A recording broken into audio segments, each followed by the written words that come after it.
What's up, y'all? Welcome back to Let's Play Hiveswap Friendsim for the third time. My third playthrough of Hiveswap Friendsim, which is instead of playing by myself or sending photos to a friend and making a commentary YouTube series out of it.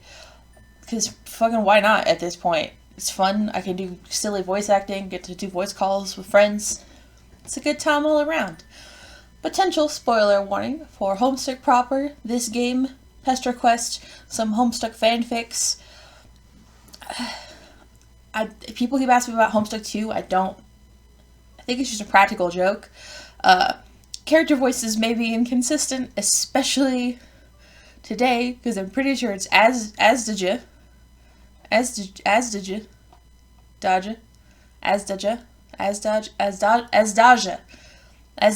We'll go with that. Because he's an anime boy. There's two anime boys. Anime Boy 2 is next week. And I haven't really seen any anime with anime boys in a long time.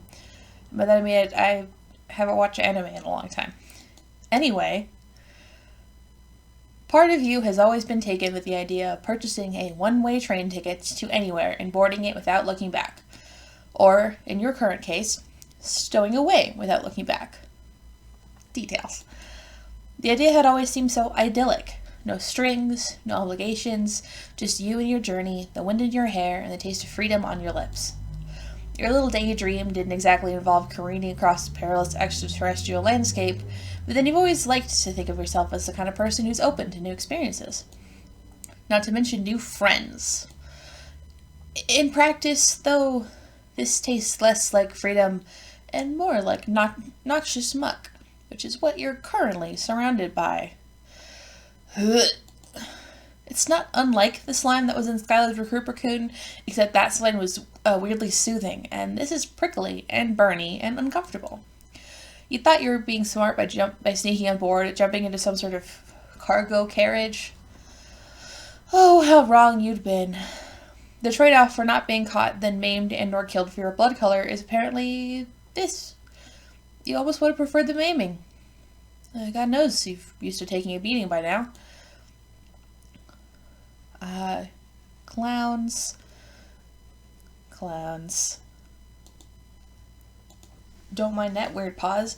Anyway, let's hang out with this fucking nerd. After what feels like way too long, the vehicle slows down and you take the opportunity to tumble out of your slime jail onto the dusty ground, picking yourself up and hurrying away from the station before you can get spotted. A little while later, you're standing at the beginning of a massive canyon, and your awful train ride almost feels worth it.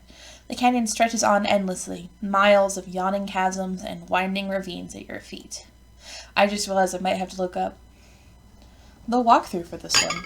Don't mind me moving my pomegranate. It's enough to make your mouth hang open in awe. After spending so much time in various grotty parts of the city, the sight of such pristine natural beauty touches your heart. 2 moons. You feel somehow inspired, like you could belt out an aria or draw a masterpiece if you tried. But before you can begin exploring your hidden creative depths, you're distracted by noises coming from not too far away. You're not alone. You know what this means? A chance to get yourself more of that sweet, sweet friendship. After so many successful companionship ventures, you're thirsty for more. You pick up your jaw and go investigate. The sounds lead you towards a trail along the side of the canyon, which in turn leads you down to a roomy platform not that much lower than where you started.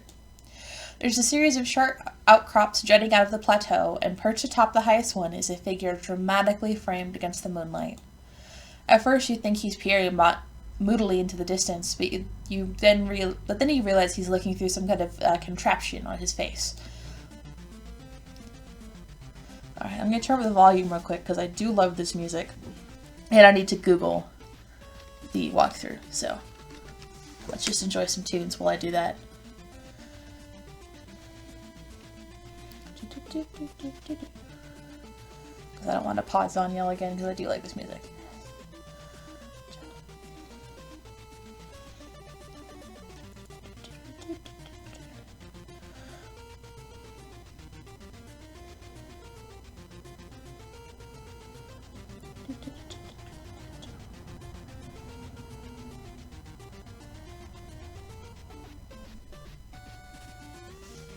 Okay, I have the walkthrough, so let's turn back the music down. Oh, I don't know how to do a voice. I was supposed to think about this and then I didn't. Recording coordinates. You look around. There doesn't seem to be anyone else here. So what you heard was this fellow muttering to himself, you guess? I see. He's so wrapped up in whatever it is that he's doing, that he hasn't noticed you yet. This guy has got to be hankering after some company, being all by his lonesome out here in the middle of nowhere. You're sure of it. Why didn't he bring Cottonmule, I wonder? I wonder if it's just because they had a job and he was like, I'm gonna go do some nerd bullshit. And you could wait here and do that. So we're going to climb up and surprise him. Because that's bad. Eagerly, you clamber up the side of the rock. Oh, wow! This drop is pretty intense. But it's nothing you can't handle without plenty of determination and frantic scrambling. You're filled with determination. You finally make it to the top. You're about ready to haul yourself up so you can stand. Fully ready to introduce yourself and let this guy have it with the geniality. Really show him how amicable you can be. I cannot talk today. Before you can do that, though, he whirls around, trench coat and long hair whipping in a wide arc. All your clumsy scrambling at the rock face must have clued him into your presence. Yeah, it'd be like that sometimes. Did you think you could sneak up on me? His eyes flash. Literally, they flicker from blue to turquoise and back again in quick succession. You don't notice the pure white energy crackling at his fingertips until you're already in the air. When Kuprum lifted you, it was like getting ganked up at the scruff of your shirt. This is smoother somehow, like you just stepped onto a strong breeze. Doesn't really change the outcome, though. You eye the ground below you nervously. Think again. Oh, wait, you were engaging in any sneaking around, honest. Or well, you were, but you didn't mean anything malicious by it. You were just after some quality hangouts.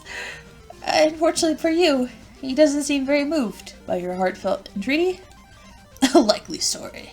You were trying to gank my data to get frowned up on the game. Don't try to deny it. You don't know anything about any game, but before you can explain further, you're unceremoniously released. You run through quite a spectrum of emotions as you plunge downwards, but the strongest by far is regret. Regret that you'll emerge from this altercation, sans the use of your limbs if you're lucky, but also sans a potential new friend. Because we fucking died. Is he? Okay, they mentioned the breeze, and I want to know if he's a theoretical breath player. No, hero of mind. Interesting. He's a prosper dreamer and a hero of mind.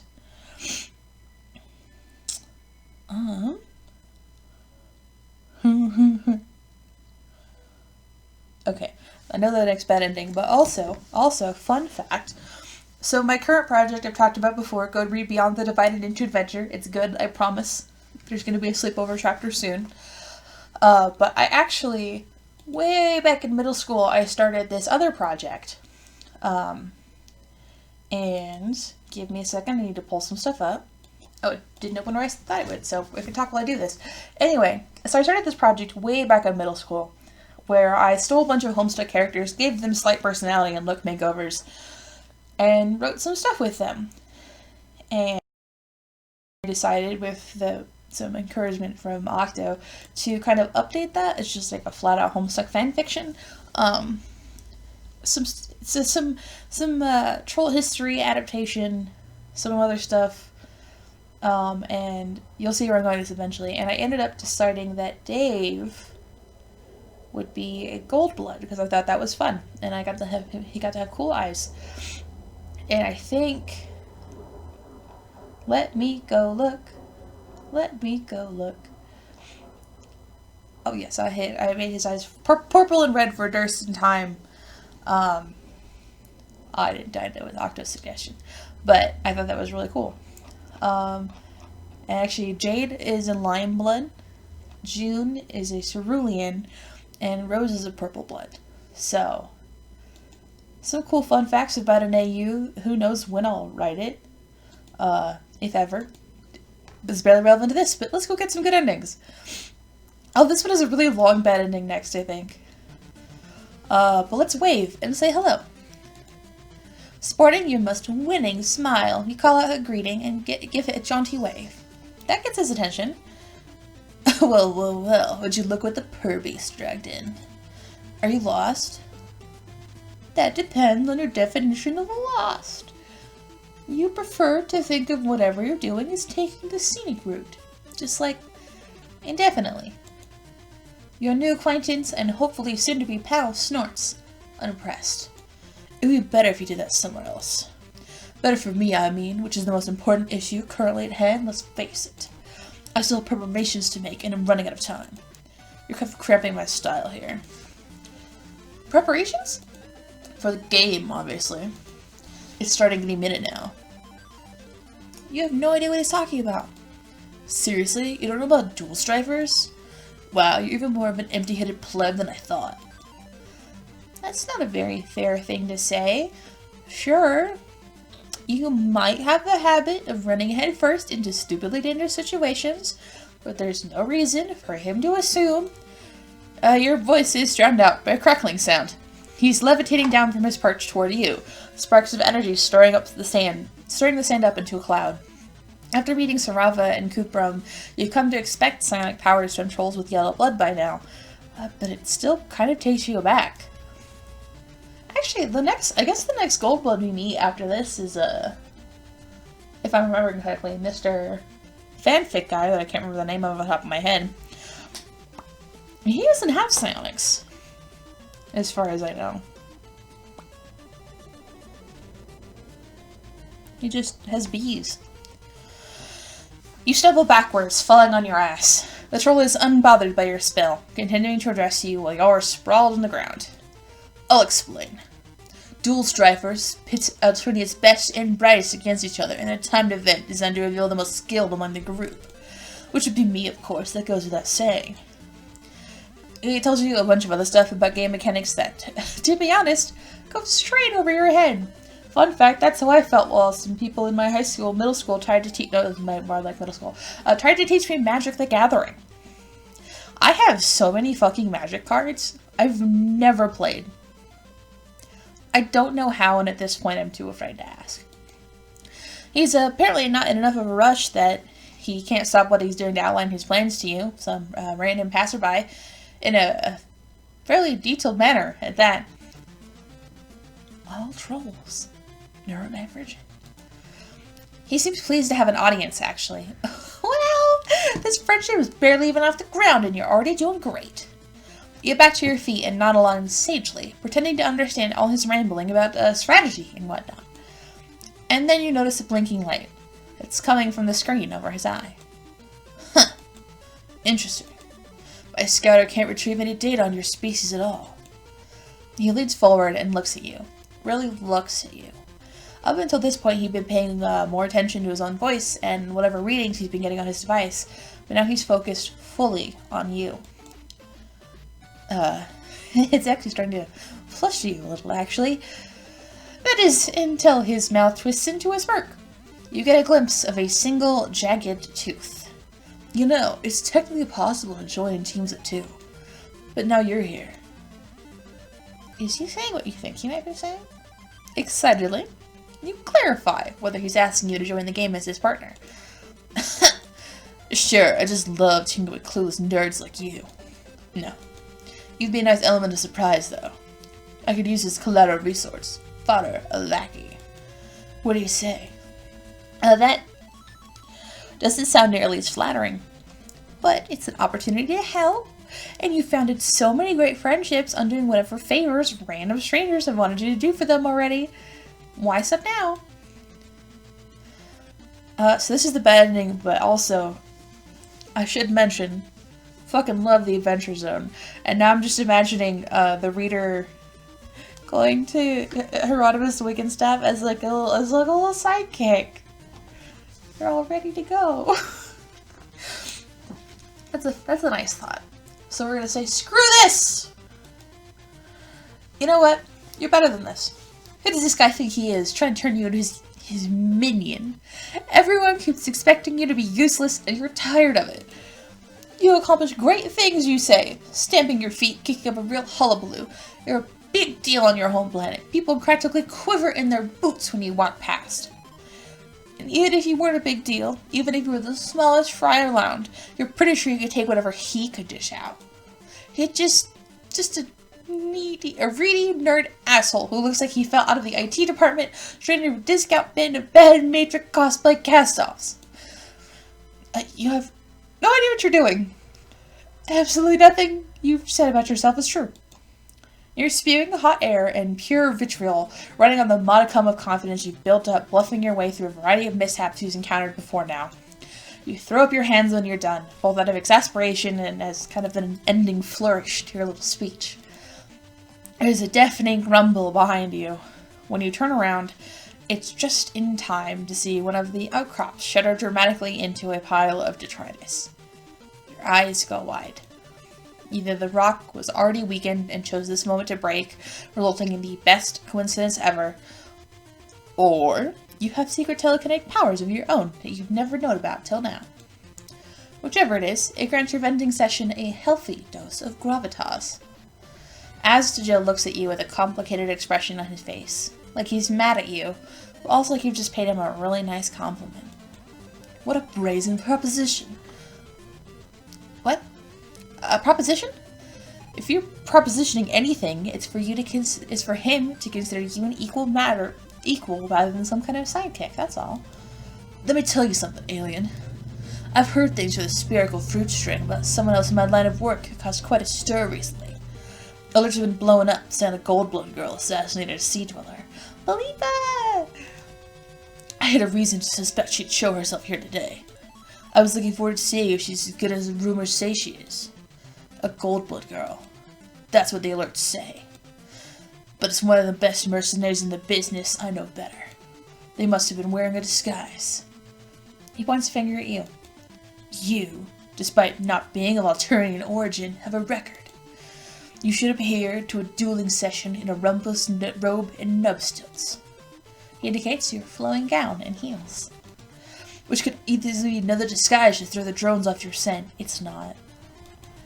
And, as you so gracefully just demonstrated, you're powerful. We're not. You're easily the most suspicious person I've come across here yet. Who's to say that you're not the mysterious killer? We know her. She's very nice.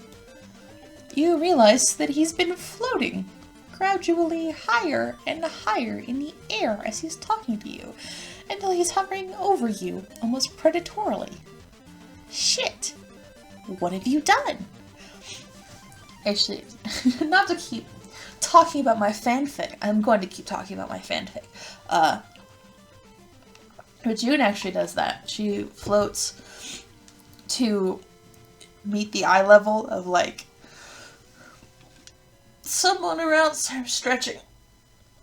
Usually Jade or Dave, because they're the tallest in their story, but if it's a fight you want, it's a fight you'll get. Psionics. They look so cool, though. They look like such cool, like, liquid. I like to imagine that all Psionics takes, like, he's got liquidy ones, and so he's got lightningy ones, and his eyes light up, and a bright blue beam explodes the rock next to you. You turn tail and run, but he follows, trailing along behind you like some sort of angry helium balloon. It doesn't stop shooting at you, and you can feel the lasers rush past you, rustling your hair and clothing as they cut through the air. Gosh, he's powerful. It takes your breath away. You'd be in awe if you weren't busy running for your life. You almost wish you had some sort of device that would measure just how powerful he is. Except, no, not really. On second thought, knowing his exact power level would probably be so frustrating that you'd immediately break whatever device that would call for, with your bare hands. As strong as he is, though, you can't help but notice that none of his shots are at all close to hitting you. It's more like he's trying to intimidate you, provoke you into fighting back. You have to get away from him as quickly as possible before any of his blasts actually connect. Before you know it, your scurrying feet have taken you back to where you started, the train station. Would you quit running around like a clucked beast with a severed think pan? You came on to me, and now you won't follow through? Get back here and fight! You seem to have managed to both pick a fight and hit on him simultaneously. Maybe he thinks you want that hate me at spades thing with him? God, you just wanted to be friends, and then you might have just lost your temper a little. This is all just a big misunderstanding. He isn't listening to you. Another blaster zips past you, dangerously close to your ear this time. You scan the area frantically for cover. There, a structure near the tracks. Looks like it might be some kind of mechanized ticket booth. You dive behind it. I'm growing impatient, alien.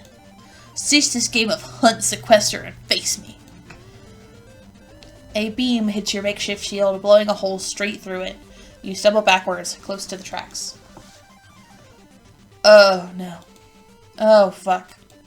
This is it. You're going to be murdered in cold blood by a guy who can shoot pure energy out of his eyes. And there's nothing you can do about him. You squeeze your eyes shut, bracing for impact.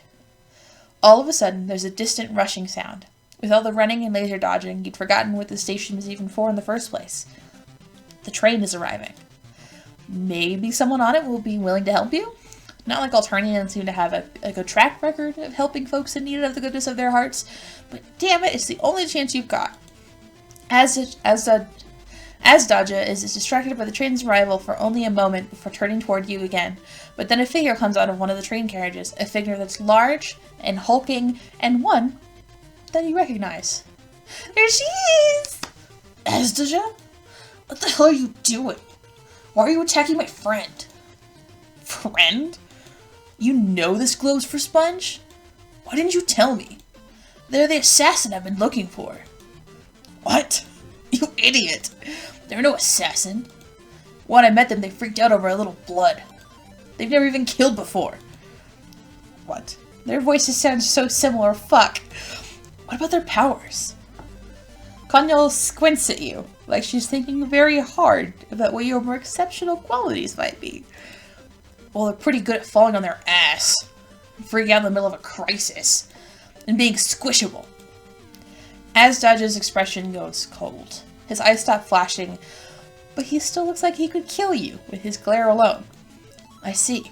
So that's why you were running away. You were lying. What an immature ruse. You can't help but feel a little bad for pulling the wool over his eyes, even though you were fearing for your life until just seconds ago. Azdaja seems to trust Kanyal's word implicitly. Now that you've been exposed as nothing but a regular Joe, he seems to have lost all interest in you. Kanyal, I was beginning to think you'd skipped out on this event. Of course not. I missed the Omni-Skull Caravan. And the desert has shitty receptions I couldn't call. You know that. That's right. Well, I'm glad you made it. I've let myself get distracted by this peon for long enough.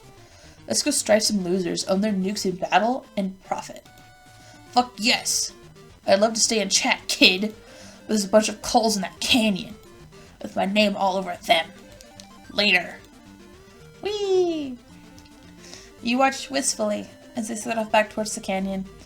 If only you hadn't lost your temper and lied out of your ass like an idiot. You might have been walking along with them.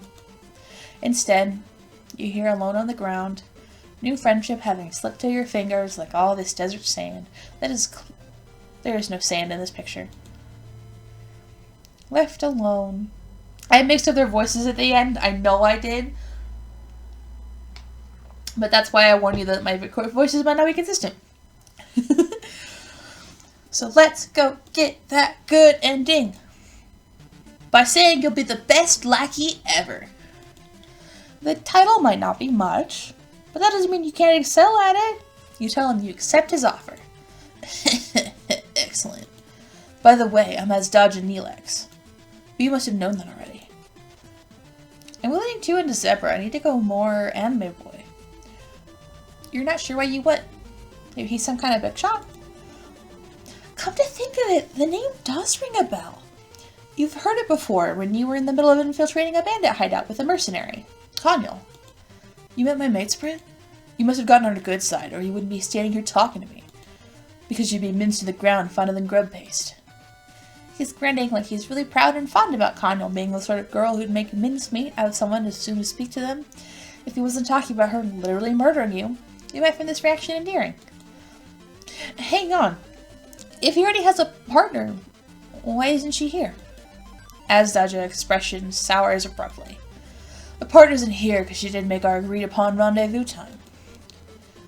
He says the word partner in an overdone, exasperated huff, as if he thinks she might be listening from behind a boulder somewhere and he can somehow shame her into appearing. You remember what Palipa said about mercenary duos often being quadrant in pairs, i.e. romantically involved.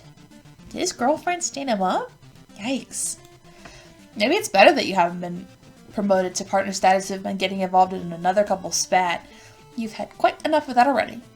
You hope they aren't fighting. Azdaja glares at you. The exact nature of our quadrant is none of your business, frankly. Now come on. We're wasting time. He steps off the edge of the plateau, descending in a crackle of energy and floating you into the canyon along with him.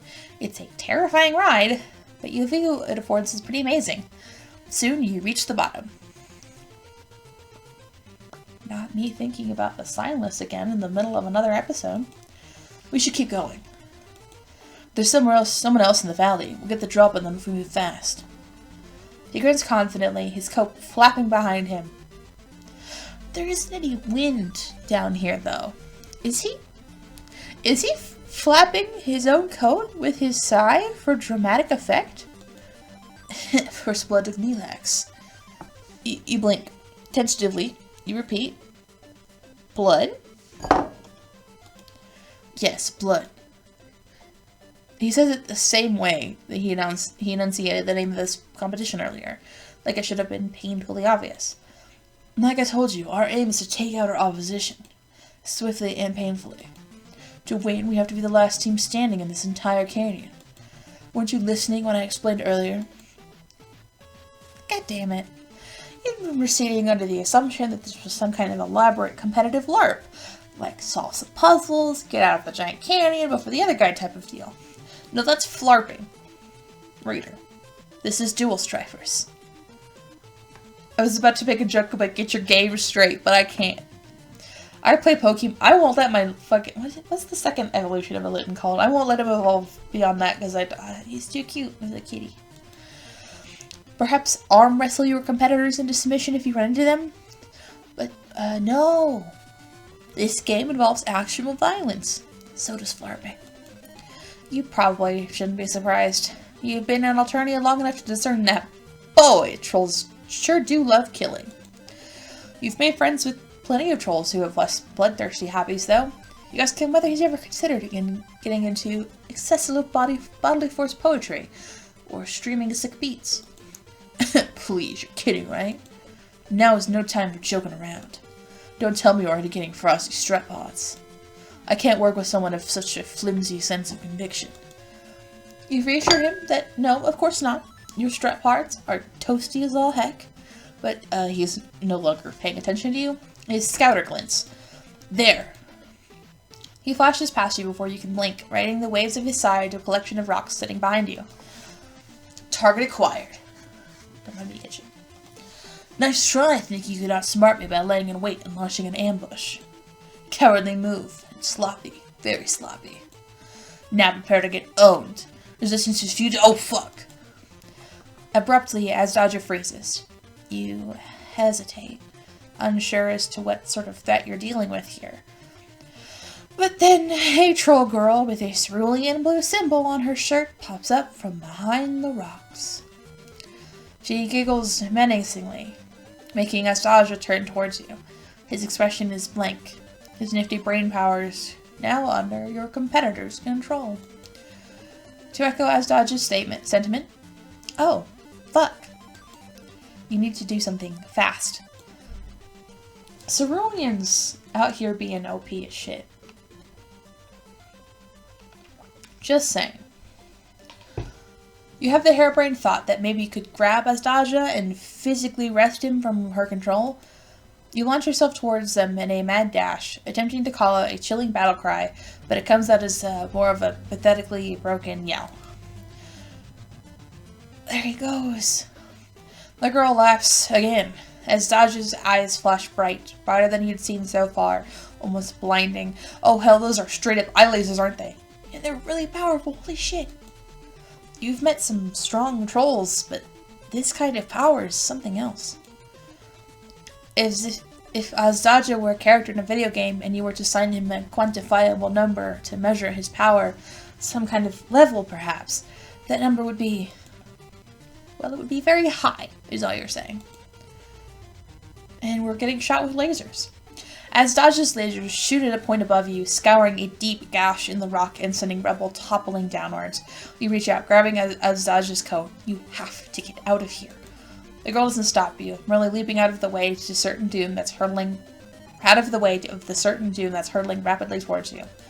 You think you see something out of the corner of your eye, some last-ditch hope at not getting squashed flat as a grub cake. You race towards it. I love how the reader starts picking up on troll lingo. I think that's really cute. Your first thought when you next open your eyes is that death has finally come to tenderly cradle you in its sweet, loving embrace. So I'm just looking at that cave. The circle here. I'm not gonna say frog imagery, but you quickly realize that you're in a cave, not the afterlife, and that the reason you can even see anything right now is because the area around you is brightened by a light coming from Azdaja's scouter. Through sheer, dumb luck, you must have run towards the single safe spot in this entire ravine. This hole in the ground. It's as if this hole was sitting here, carved out of the rock, waiting to be your escape route. You might even say this hole was made for you. Fuck! You wince, covering your ears. Could you keep it down? Maybe? Your nerves are a little shot from almost dying for the upteenth time this week. No, I will not keep it down! Curses, I can't believe this. Who does that blue blood think she is? Does she realize who she just messed with? Wow. He looks really mad. Instinctively, you reach out to execute that slow face pat the trolls seem to find so soothing, but he slaps your hand away. What do you think you're doing? I already told you I have a Moira. You stammer out an apology. It just seems like the right thing to do. Plus, you thought Kanye was his mate, Sprit? He seems to realize what he just said. A hint of yellow touches his cheeks, just barely visible in the light. That's what I said. I already have a mate, Sprit. You're pretty sure you heard him right the first time. And you're also pretty sure those are two different sorts of relationships. But you let the subject drop. And no need to rile up your new friend more than he already is. These two fucking call themselves mate Sprits, they're cute together, then they're like, no, and Azdaja's like, no, I already have a Moira, and then you get to Jerd's route, and they're having a fucking spades argument, and you're just quadrants. Your shoosh pap might have been rejected, but the attempt seemed to snap him out of whatever pissed off funk he's gotten himself into. Let's get out of here. He follows the path of the cave. Can't he just blast you both out? Don't be stupid. If I did that, it would cause a cave-in. Are you that eager to get crushed? Good point. You're acting just like Kanye. So ready to wash in without a game plan. If he means that this is an insult, its effect is kind of lost. He sounds more wistful than irritated. You walk in silence for a while. As you make your way further into the cave, you realize that the walls aren't blank, like you previously thought, but covered in complicated carvings. Cave troll art, you wonder? I know what you're thinking. But this is the Disciples' Cave? That life as a prince among trolls must be an enviable one. No. I'm thinking that it's the Disciples' Cave. You snap to attention. Yes, of course. You were definitely thinking about him and his life story just then. I don't expect someone like you to understand. You're obviously a completely average person who will live out their life in perfect mediocrity. But not me. You don't know what it's like to be born so gifted. Completely average. That's you, alright. You try your best to seem sympathetic. Having rad powers must make things really hard. What? No way, it's fucking awesome. But as you've clearly seen, it can attract unwanted attention from pathetic individuals who are nearly as talented themselves, who are desperate to have some unbeatable psionics in their corner. To be honest, the Empire is no different. It's not like the rebels are much better. The rebels? Where are the rebels, Azdaja? Show me the rebels. Connie and I don't really care one way or the other. We're just here to off chumps and get money. We look out for ourselves first and foremost. But eventually we'll be sent off planet to the bidding of the Empress, just like everyone else. Okay. You can see why having no say in the matter kind of sucks. But isn't there opportunity to do cool shit in space, too? Azdaja's face dries up in a wry expression. Yeah, with someone else calling all the shots. You keep walking. After what feels like hours, his scouter flashes again. We're here. He lets the wall have it with his eye lasers. With a resounding roar, it crumbles away. Aside from the spotlight he destroyed, the rest of the cave is intact. Moonlight spills into the space through the impromptu exit. Sorry, just looking at the moonlight there.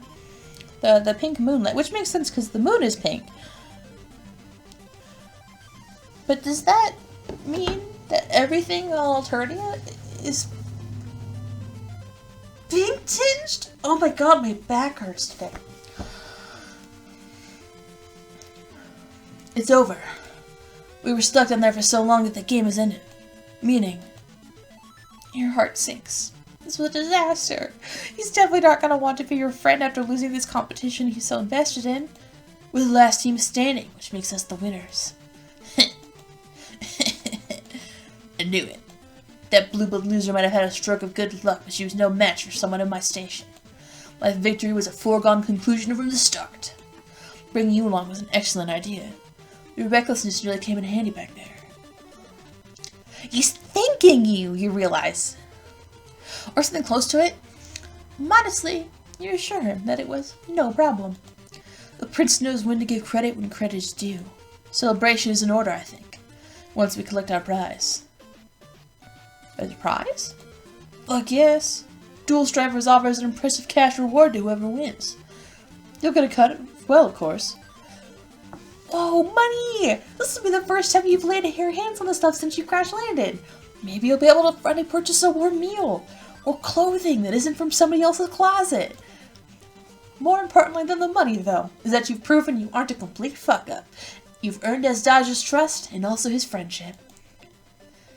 Yay! Victory!